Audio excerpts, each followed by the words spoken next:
New information has just been released showing a notable shift in silver in the United States of America. Let's talk about it as we explore.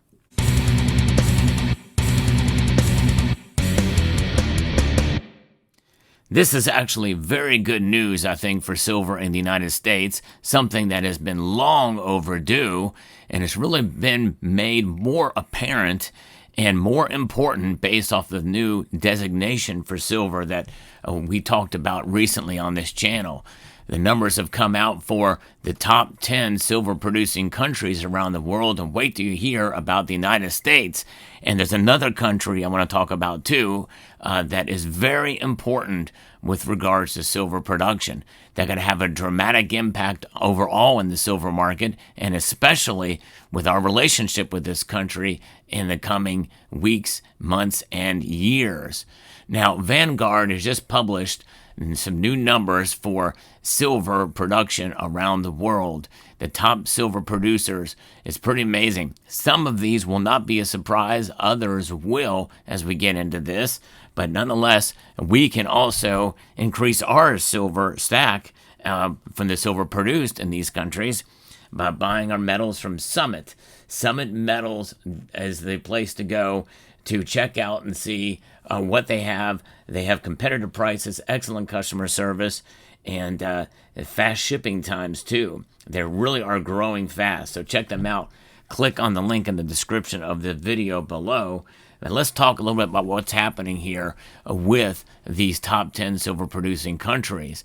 Investing in silver-focused stocks means understanding key factors such as silver price outlook, management quality, and whether a company operates in top silver-producing countries. Now, that's for the ETFs. Now, I've encouraged people to have physical, but certainly understand those who want to get in and out of the silver market quickly or hedge, especially if you're in stocks. But I always encourage folks to have a physical amount of silver because I think that sends an even more powerful message. But location is very important. You know, as we know with the supply chain issues that we've seen over the past 3, 4, 5, even 6 years, it's been pretty wild to see how that has a dramatic impact. Mexico is the world's top silver producer, no surprise there. Despite strong demand, mine supply slipped to 25,000 metric tons, largely because most silver is produced as a byproduct of mining gold, copper, lead, and zinc. With silver prices hitting their highest levels in over a decade, major producing nations may gain from this uptrend. And what we're looking at here are numbers that were released from the U.S. Geological Survey data in metric tons. And by the way, a metric ton, as noted out by Vanguard, is 35,274 ounces. So rather than the 32,100 ounces or whatever, that this is for a metric ton. So there's more silver in these metric tons than a regular ton. And Mexico leads production with 6,300 metric tons. That's doubling China's output almost. Silver contributes significantly to its mining economy, with Zacatecas, Durango, and Chihuahua responsible for about 80% of the supply. Key operations include Newmont's Penasquito mine and Fresnillo, the world's largest silver company. And also First Majestic here is also very heavily in Mexico. And this silver here is direct from mine. It's pretty amazing to see. This is a piece of silver that we know exactly where it came from, First Majestic Silver Corporation, so that's pretty wild. They also have the First Mint, and pretty neat. And I'm going to be showing you some extra very interesting pieces of silver here later in the video, so stay tuned for that as we talk about number 2, and that is China. China is at 3,300 metric tons. Output has slipped slightly as grades fell at aging mines. Most production comes as a byproduct. Silvercorp Metals Ying District is the largest primary silver asset, producing 6.95 million ounces in fiscal year 2025. So that gives you an idea. That's a reoccurring theme here. Slipped in production, producing less, except for one. And we'll get into that here in a minute. Let's talk about number 3. Just behind China is Peru. On this hemisphere as well, that is Peru with the third globally, though slightly down from 2023. Mining contributes 9.5% of the GDP. Most silver comes from copper mines led by Antamina operation, which produces 11.36 million ounces. So that is Peru there. But you see a theme here, and most silver being mined as a byproduct of other metals. There's not as many primary silver mining operations these days. What defines a primary silver mining operation is if it produces more than 50% silver in the mining operation. A distant fourth is Bolivia. They generate $1.2 billion from silver exports. San Cristobal is the largest mine, producing 16.8 million ounces in 2024, but overall 1,300 metric tons. Poland is tied at number 4 with 1,300 metric tons. Poland hosts major reserves and is home to KGHM, one of the world's top silver producers. You've heard me talk about Poland and the discovery of major reserves that they have there. Poland could be a game changer. They are a friendly nation to the United States, a great nation in their own right, for sure, in a precarious situation, so close to Russia and the uncertainty, global uncertainty over there. But nonetheless, silver is so important, and they know this. And so it'll be quite a while before they can really tap into those reserves.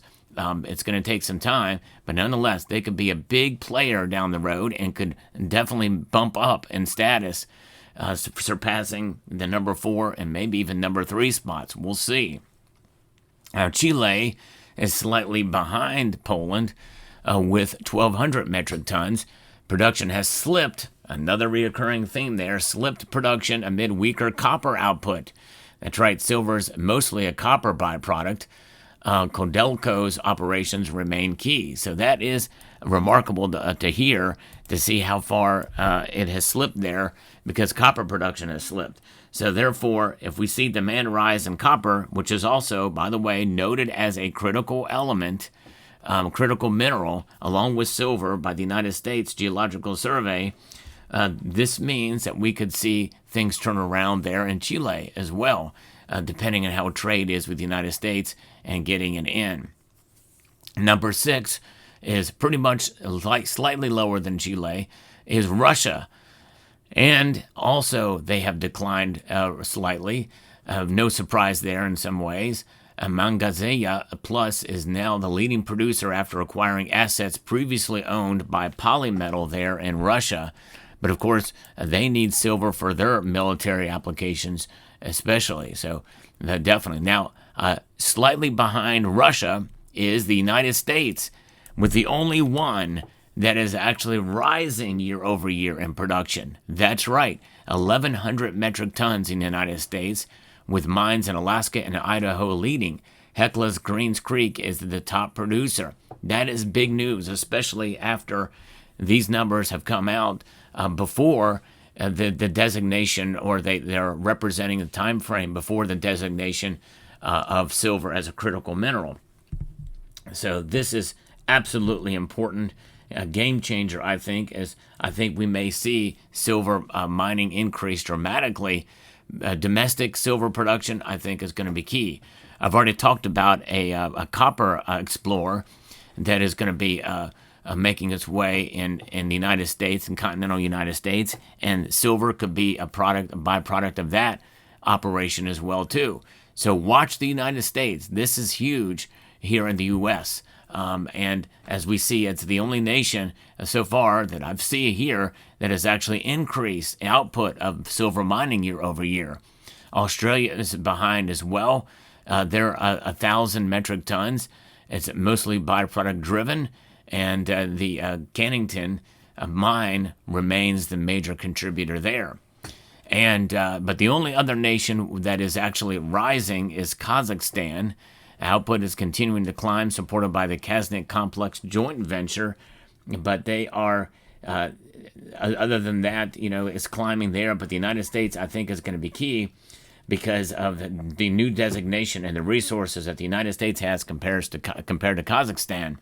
But nonetheless, that is something else to witness here as we see it move in an upwards direction as far as silver mining. Now, for us, we love silver in the physical form, most of us here, and that's why I want to bring to you what the Germania Mint has just sent me for review, and that is the latest cast rune. This is the Kenaz rune, symbolizes light, knowledge, and the inner fire that disperses the darkness of ignorance. Kenaz reminds us that clarity of mind and spark of creativity allows us to perceive what is hidden. It's a rune of inspiration, awareness, and it's pretty amazing. These things have laser etching, and they're serialized, and it is a 4/9 fine silver. A beautiful piece indeed that has been sent here for review. These things are cool because not only do they reflect this meaning, but also has a special feature that when you shine a black light on it, it indeed will pop out and glow. And in this kind of bluish color here. So very, very cool indeed. And that is one thing that Germania Mint has done that really just kind of elevates them from the other mints out there in terms of their quality and craftsmanship. Now I want to show you something else too that they sent, which is part of the Ragnarok series. This is a really, really cool piece here. And this is the Black Silver BU from Loki. Very, very cool indeed. This is a 5-mark denomination. It is a fantasy coin, like the Germania Mint does for some of their products, but this is what's known as a black silver. It is limited to 5,000 pieces. Just a beautiful, extravagant design here. We can see it's the second coin in the series for the Ragnarok. It immerses you in the mythical end of the world. Loki, the god of deception and chaos, master of intrigue and father of mythical monsters, as depicted in the obverse in full intensity, sailing towards his adversary, Heimdall, accompanied by flying arrows. The reverse features a symbolic image of the ship, and it's just a really, really cool, different type of reverse that we're used to seeing from the Germania Mint. Still kind of a cool textured pattern there. But yes, and it's the double-headed eagle, which is emblematic of the Germania Mint. Really, really cool indeed. So this is the black. Now, I'm not sure what the black silver means. That's the finishing there, which kind of gives it this a really darker element to it, which is kind of apropos considering the nature of what Loki is as he sails forward here. Very fascinating. But this gets really interesting because there is another set that we have here that is quite amazing. And this is the set which just is absolutely pops. And this is the Loki and Heimdall and Geminis 2-ounce, 1-ounce silver, or 2 1-ounce silver BU set. And it's finished in yellow gold, ruthenium, and silver. Just amazing indeed, both of these pieces here. It's a unique edition of the second coin from the series. And it has ennobled with yellow gold and ruthenium, was created as a concept well known and valued by collectors. Placing two reverse sides next to each other allows one to admire the entire composition, where the opponents Loki and Heimdall prepare for battle, to battle that will bring death to both of them. Yes, indeed. For those of you who are into that folklore, mythology, it's pretty wild to see how they kind of complement each other in this set here. Pretty wild, amazing indeed. Good versus evil, where they both end up dying. And we can turn it around to see the reverses of these, or actually, technically, they're calling this the obverse. And you can see the ship and then the horn there on this side. Really cool how they did this. Amazing indeed. So there you have it. Now let me know what your thoughts are on the Germania Mint products, and also about the United States being designated as a critical mineral, which means we could really ramp up production here in the U.S. of silver. I hope you found this video informative, insightful, and educational. Would like to extend a multitude of gratitude to each and every one of you for taking the time to watch, and encourage you to please rate, share, comment, and subscribe.